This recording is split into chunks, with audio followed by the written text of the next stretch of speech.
Cathode ray oscilloscope O levels में भी आप लोग पढ़ चुके। 3 काम कर सकती है, क्या क्या कर सकती है? It can measure time taken, time period या फ्रीक्वेंसी बता सकती है, और अच्छा जो सीआरओ का जो क्वेश्चन आता है, तो सीआरओ की जो डिस्प्ले है कैथोड रे ऑसिलोस्कोप का, उसमें ये बिल्कुल ऐसे ही डिस्प्ले होता है जैसे ग्राफ पेपर होता है, एक्स एक्सिस भी है, और लेकिन उस पर लिखा हुआ नहीं होता कुछ भी। लेकिन हमें आप हमेशा पता होना चाहिए कि एक्स एक्सिस पे हमेशा टाइम प्लॉटेड होगा और वाई एक्सिस पे हमेशा वोल्टेज प्लॉटेड होगा, जो कि लेबल्ड नहीं होता, मेंशन्ड नहीं होता, लेकिन ये आपको खुद पता होना चाहिए। अब ट्रेस के हिसाब से जो क्वेश्चन मेरे पास बना हुआ है, पहले calculate the time between A and B. तो मैं अगर ए से लेकर बी तक देख रहा हूं, तो ये आपके पास कितने बॉक्सेस हैं? ए से लेकर बी तक कितने बॉक्सेस हैं? 2 बॉक्सेस हैं, और हमें नीचे लिखा हुआ है कि सेटिंग हुई भी है 3 मिली सेकेंड पर डिवीजन। तो इसका मतलब है कि अगर 2 बॉक्सेस हैं तो अकॉर्डिंग टू द सेटिंग ये आंसर हो गया 6 millisecond from A to B. फिर हमारे पास बात हो रही है calculate time between A and C. तो ए से लेकर सी तक अगर मैं बॉक्स काउंट करता हूं तो ये आ जाएगा 1 2 3 4 5 6 7 बॉक्स, और हमें पता है कि अगर एक बॉक्स 3 के बराबर है तो ये टोटल मिलाकर 3 टाइम्स 7 21 मिली सेकेंड आपके पास, या फिर 21 एक्सपोनेंट माइनस 3 सेकेंड्स का टाइम आ गया फ्रॉम ए टू सी। अब इसी तरह से अगर हम बात करते हैं इस क्वेश्चन की, तो इस क्वेश्चन में लिखा हुआ है कैलकुलेट टाइम पीरियड, जिसकी डेफिनेशन आप सबको पता होगी। What is meant by time period? Time taken to complete one wave. ठीक है, अब मसला ये है कि यहां पर अगर मैं पढ़ता हूं तो एक वेव बी पे खत्म हो रही है, ए से शुरू हो रही है, बी पे खत्म हो रही है, लेकिन मसला ये है कि बी पे बॉक्स खत्म नहीं हो रहा। तो हम आगे जा रहे हैं, सी पर 2 वेव्स कंप्लीट हो चुकी हैं, लेकिन मसला यहां पर भी यही है कि यहाँ पे बॉक्स कंप्लीट नहीं हो रहा। डी पर 3 वेव्स कंप्लीट हो रही हैं और बॉक्स भी कंप्लीट हो रहा है। तो क्या मैं ये कह सकता हूं कि 1 2 3 4 in 4 boxes, 1 2 3 waves are completed. तो मैं लिख दिया 3 waves are completed in 4 boxes, और हमें पता है कि अगर एक बॉक्स 3 के बराबर है तो मैं लिख सकता हूँ 3 waves are completed in 12 millisecond. एक वेव का पता करना है क्योंकि मुझे टाइम पीरियड पता करना है, तो एक वेव का पता करने के लिए ये 3 उधर जाके डिवाइड हो जाएगा। ठीक है, 12 divided by 3 is 4। Time period का मतलब होता है time taken to complete one wave. तो एक वेव का टाइम हम निकाल चुके, एक वेव का टाइम हमारे पास आ रहा है 4 मिली सेकेंड, और मिली का मतलब होता है 10 की पावर -3। यहां तक सबको समझ आ गया? क्वेश्चन इसके बाद है कैलकुलेट फ्रीक्वेंसी। टाइम पीरियड अगर पता चल जाए तो फ्रीक्वेंसी निकालने के लिए कुछ नहीं करते, 1 अपॉन टाइम पीरियड करेंगे, फ्रीक्वेंसी आ जाएगी। तो 1 अपॉन 4 एक्सपोनेंट -3, 250 हर्ट्ज आपके पास फ्रीक्वेंसी आ गई। फिर है आखिरी क्वेश्चन, कैलकुलेट वोल्टेज, और वोल्टेज के लिए हमेशा एम्पलीट्यूड देखते हैं। तो अब अगर आप सब लोगों ने वेव्स पढ़ा है वो लेवल्स में, तो एम्पलीट्यूड देखकर बताएं कितने बॉक्स एम्पलीट्यूड है? 2 बॉक्स का एम्पलीट्यूड है।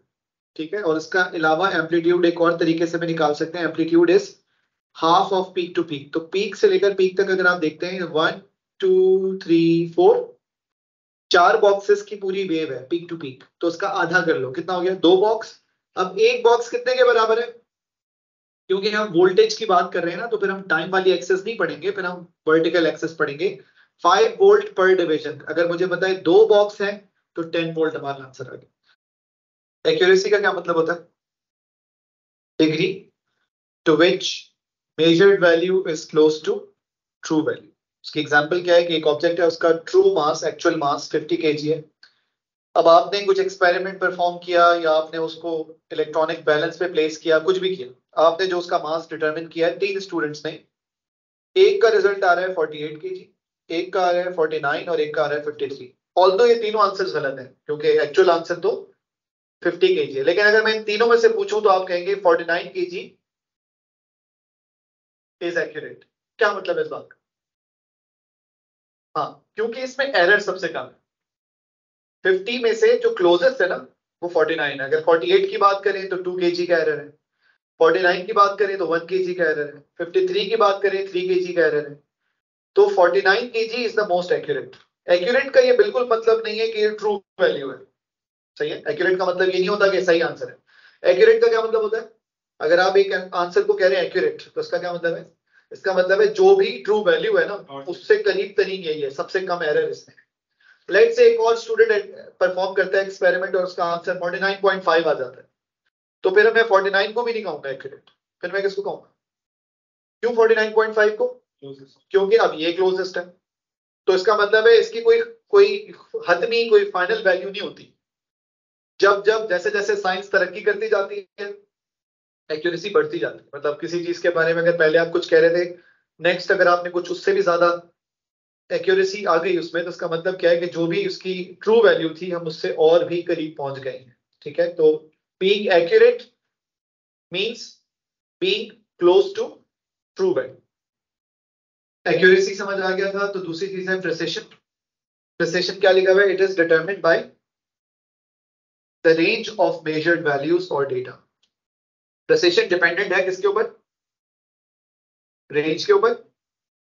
मोर रेंज लेस प्रिसिशन। डेटा में जितनी ज्यादा रेंज होगी, इसका मतलब है डेटा उतना इम्प्रिसाइज।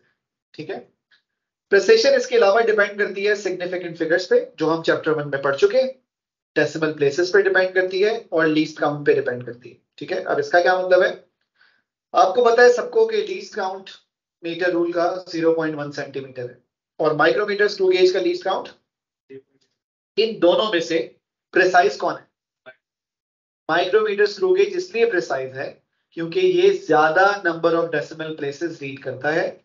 माइक्रोमीटर की रीडिंग में ज्यादा सिग्निफिकेंट फिगर्स होते हैं, और माइक्रोमीटर का लीस्ट काउंट कम है।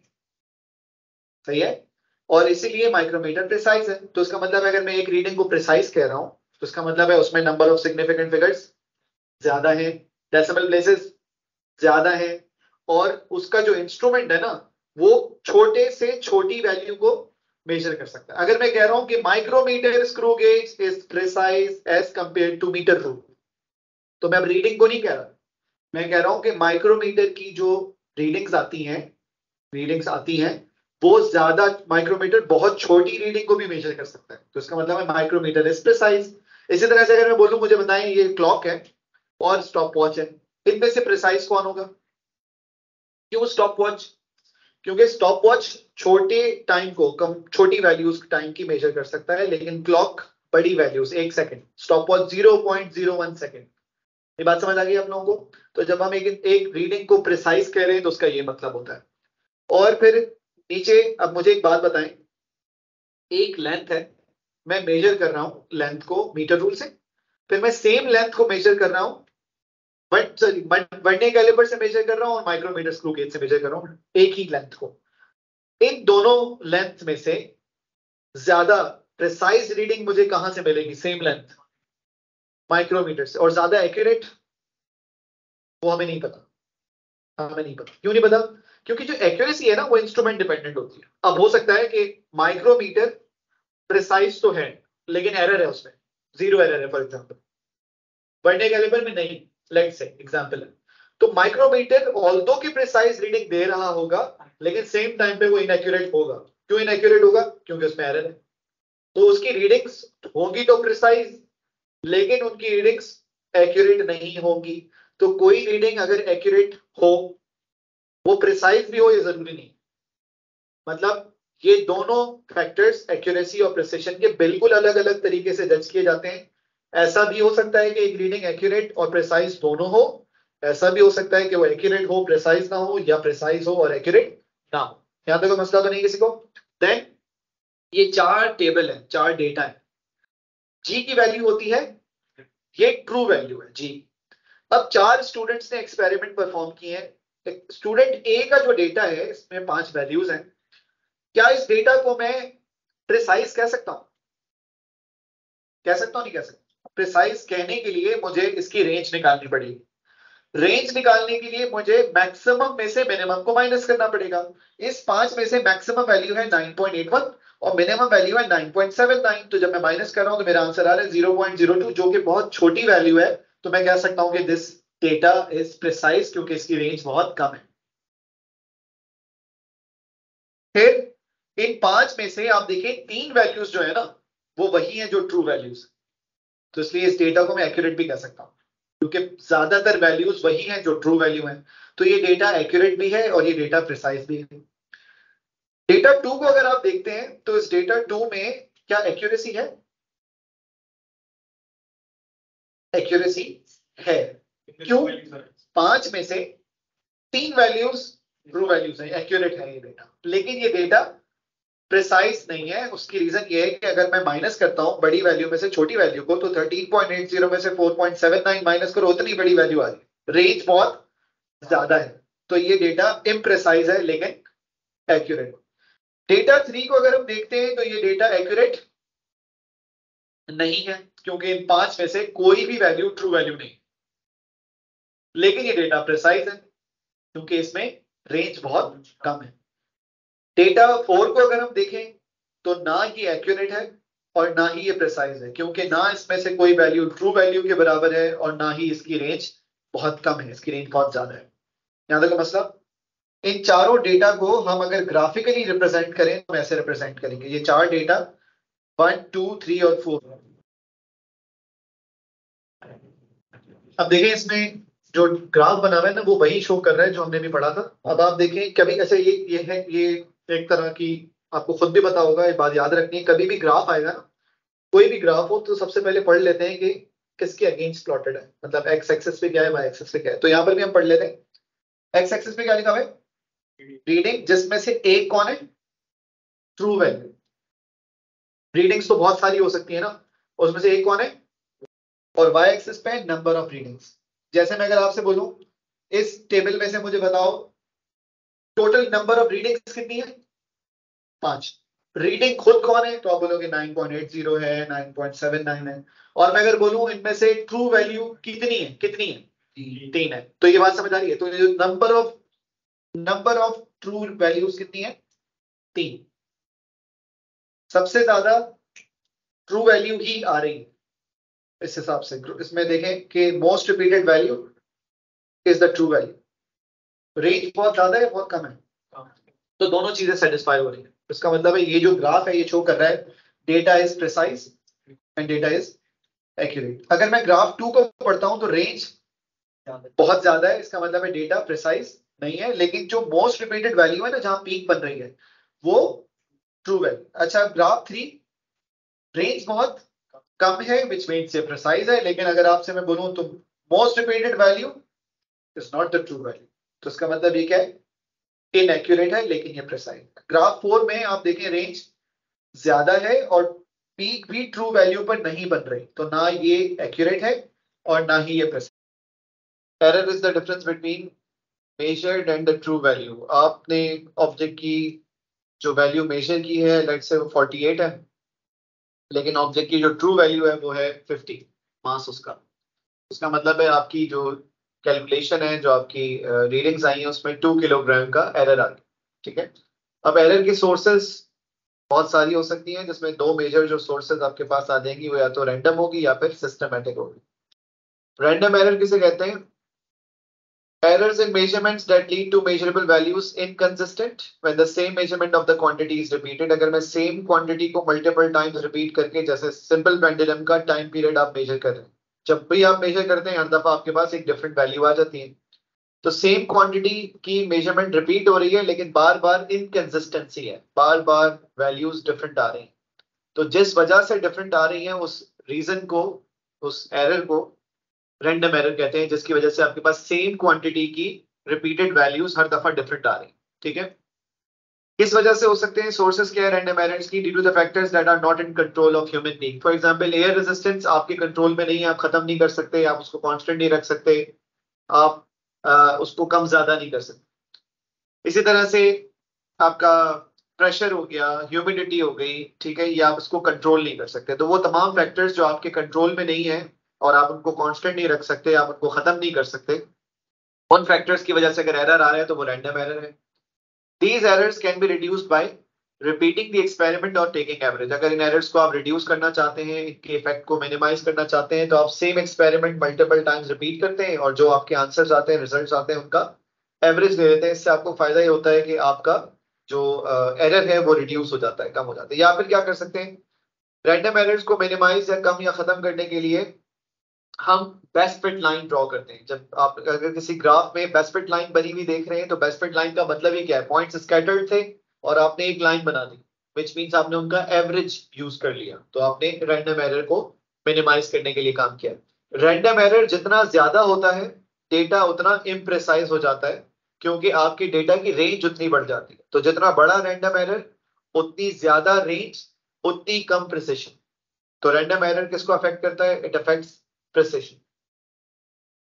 Systematic errors are the errors that can be due to the fault in measuring device और system और procedure। अगर आपका जो measuring device है, instrument है, अगर वो faulty है या procedure जो आप use कर रहे हैं वो गलत है, तो error जो होगा वो systematic error होगा। जैसे एग्जांपल ये है कि लेट्स से अगर आप एक इंस्ट्रूमेंट यूज कर रहे हैं माइक्रोमीटर स्क्रू गेज, अब माइक्रोमीटर स्क्रू गेज फॉल्टी है, लेट्स से उसमें जीरो एरर है, पॉजिटिव या नेगेटिव। आप कुछ भी कर लें, आप मल्टीपल टाइम्स रीडिंग ले लें, एवरेज करने से या रिपीटेशन से उसका एरर खत्म नहीं हो सकता, वही एरर बार बार रिपीट होता रहेगा। या अगर आपका प्रोसीजर फॉल्टी है, प्रोसीजर फॉल्टी का मतलब, या इसकी एग्जांपल ले लें, लेट्स से एक फॉर्मूला यूज करना है और आप गलत यूज कर रहे हैं। और सिंपल तरीन एग्जांपल जैसे रेजिस्टेंस है, रेजिस्टेंस होता है V अपॉन I, लेकिन आप लिख रहे हैं फॉर्मूला I अपॉन V। सही है, तो ये प्रोसीजर का फॉल्ट है, ये आपने गलत फॉर्मूला यूज किया। अब आप कुछ भी करें आपका रिजल्ट ठीक नहीं आएगा। इसी तरह से कुछ बच्चे प्रीफिक्सेस की गलती करते हैं, जैसे अगर करंट के साथ मिली एम्पेयर लिखा हुआ है और आपको रेजिस्टेंस ओम्स में चाहिए, तो आपको मिली को हटाना पड़ेगा, उसकी जगह 10 की पावर -3 लगानी है।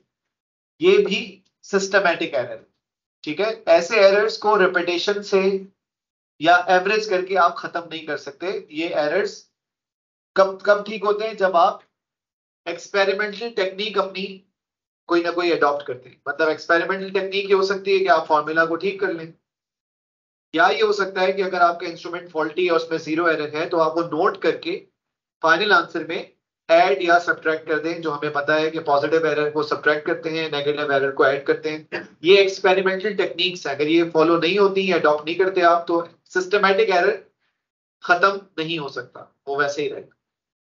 प्लस वैल्यू जितनी बड़ी हो सिस्टमैटिक एरर उतना ही बड़ा हो सकता है। लेट्स से अगर एक वैल्यू की ट्रू वैल्यू हंड्रेड्स में है और उसका एरर आ रहा है टेंस में, तो अगर एक वैल्यू थाउजेंड्स में होगी तो उसका एरर हंड्रेड्स में हो सकता है। जितनी बड़ी ट्रू वैल्यू उतना ज्यादा प्रोपोर्शनली मैग्नीट्यूड ज्यादा का जो है वो सिस्टमैटिक एरर हो सकता है। अगर एक ग्राफ बना हुआ है और आपसे कहा जाता है कि आइडेंटिफाई करें इसमें कि आपको कैसे पता चल रहा है कि इसमें रैंडम एरर और सिस्टमैटिक एरर्स हैं, तो रैंडम एरर तो आपको पता चल रहा है यहाँ पर कि एक बेस्ट फिट लाइन बनी हुई है, पॉइंट्स लाइन के अबाउट स्कैटर्ड है, उसका मतलब है कि रैंडम एरर डेटा में प्रेजेंट था और आपने उसको मिनिमाइज करने के लिए, कम करने के लिए, खत्म करने के लिए एक बेस्ट फिट लाइन बनाई थी, ठीक है। सिस्टमैटिक एरर्स यहां से पता चल रहे हैं। ये ग्राफ बना हुआ है डिस्टेंस का टाइम स्क्वायर के साथ, या मैं इसको टाइम भी कह सकता हूँ। अब डिस्टेंस का टाइम के साथ ग्राफ बना हुआ है, तो अगर ये जीरो से स्टार्ट नहीं हो रहा तो उसका मतलब ये है, जैसे यहाँ पर देख रहे हैं आप, डिस्टेंस जीरो है, टाइम जीरो नहीं है। इसका मतलब है कि आपने स्टॉप वॉच को पहले ऑन कर दिया और ऑब्जेक्ट को ड्रॉप बाद में किया, मतलब ऑब्जेक्ट ने डिस्टेंस कवर किया ही नहीं था लेकिन टाइम ऑन था, और ये फॉल्ट है, ठीक है। ये भी आपकी सिस्टमैटिक या फिर प्रोसीजर की फॉल्ट है, जिसको यहाँ पे आप नजर आ रहा है कि सिस्टमैटिक एरर है, ठीक है। तो non zero intercept on the graph is the evidence के सिस्टमैटिक एरर डेटा में प्रेजेंट था, और इसी तरह से points are scattered about the line, ये शो कर रहा है कि रैंडम एरर भी प्रेजेंट था।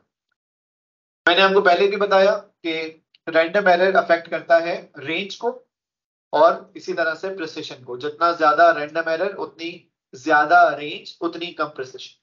सिस्टमैटिक एरर अफेक्ट करता है एक्यूरेसी को। जितना बड़ा सिस्टमैटिक एरर होगा उतना ज्यादा, उतना इनएक्यूरेट आपका डेटा होगा, सही है। ट्रू वैल्यू से उतनी ही डेविएटेड आपके पास वैल्यूज होंगी। What is meant by uncertainty? Uncertainty का मतलब होता है range within which the true value is likely to lie. इसकी एग्जांपल है कि जैसे यहाँ लिखा हुआ है 50 प्लस माइनस 1 ग्राम, तो इसका क्या मतलब है 50 plus minus 1?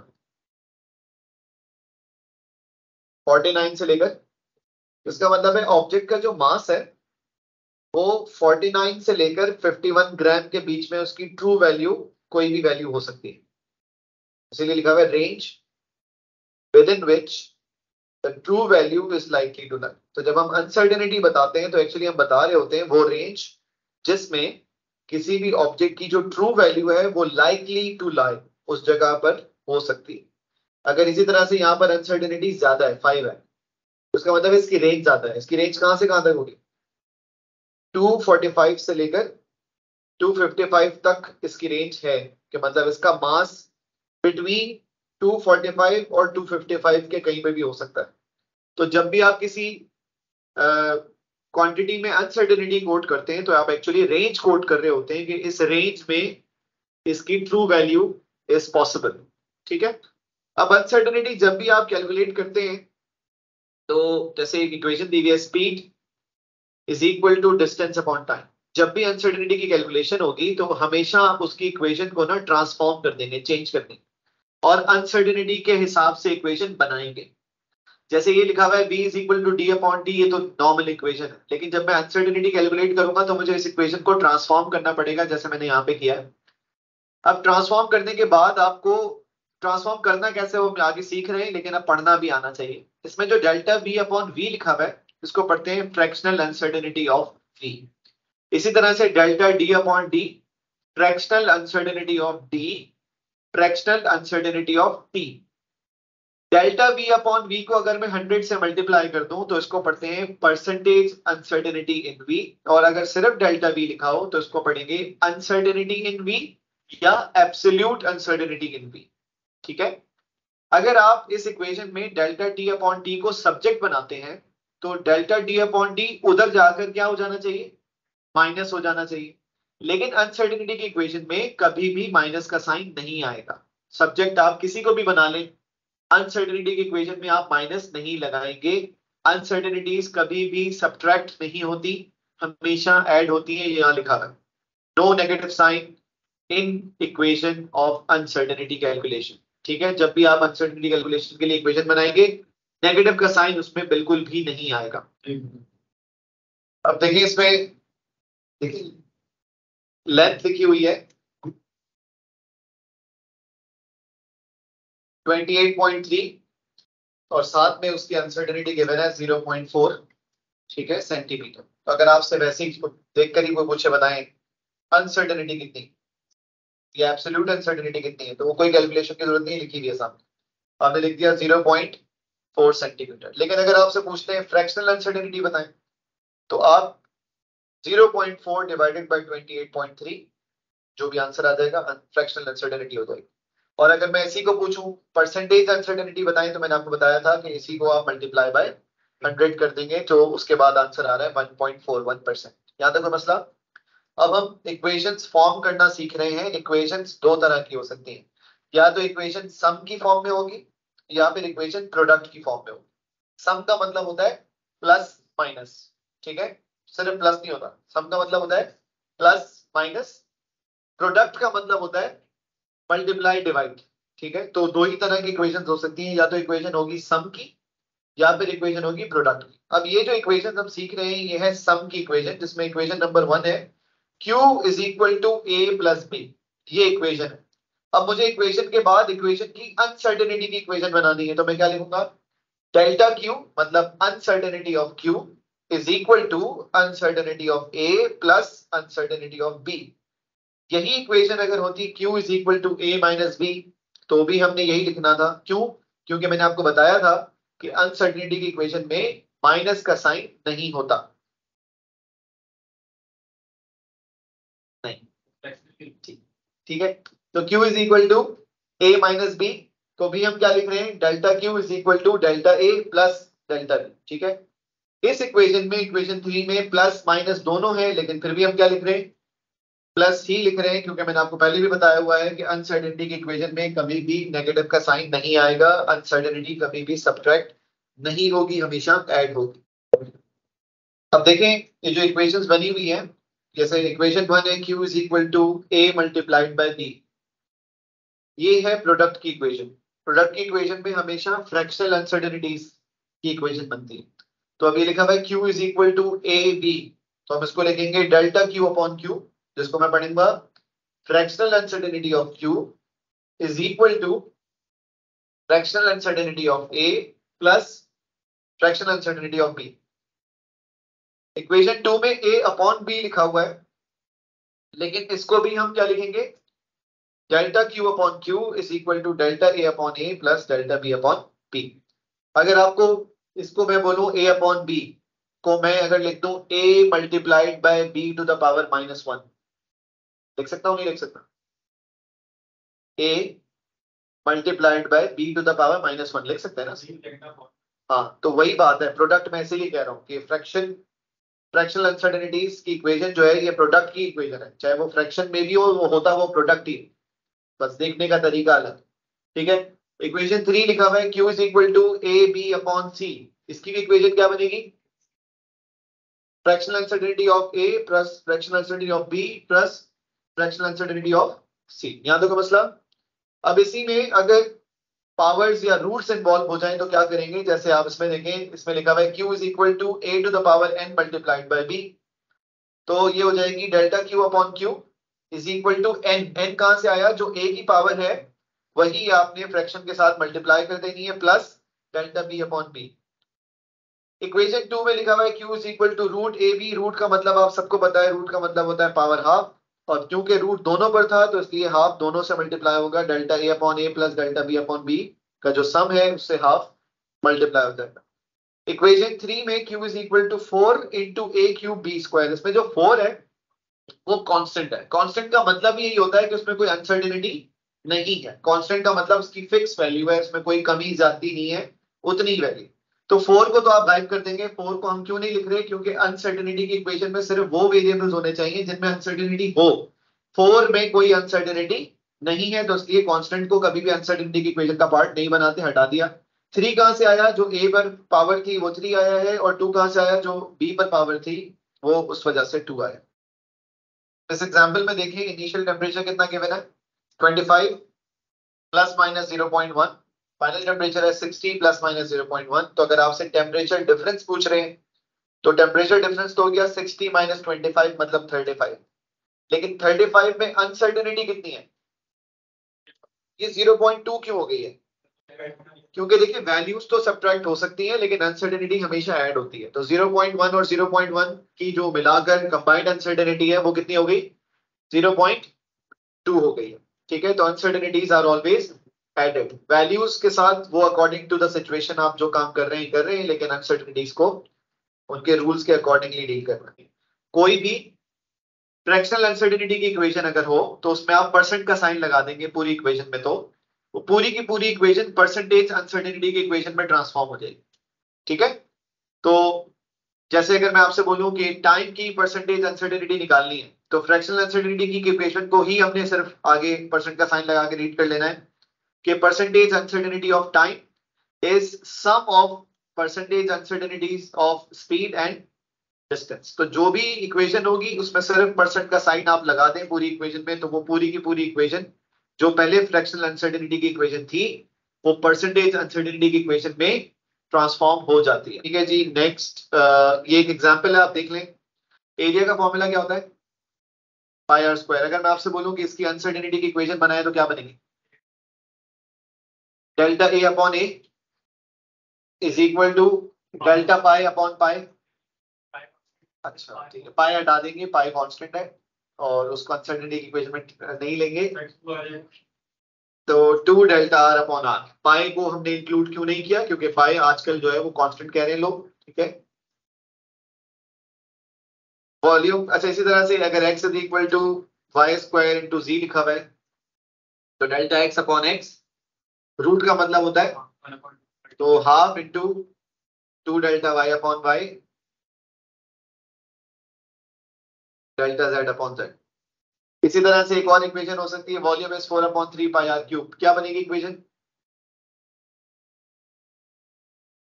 Delta b upon b delta 4 upon 4 4 upon 3 और पाई हट जाएगा 3 डेल्टा आर अपॉन आर।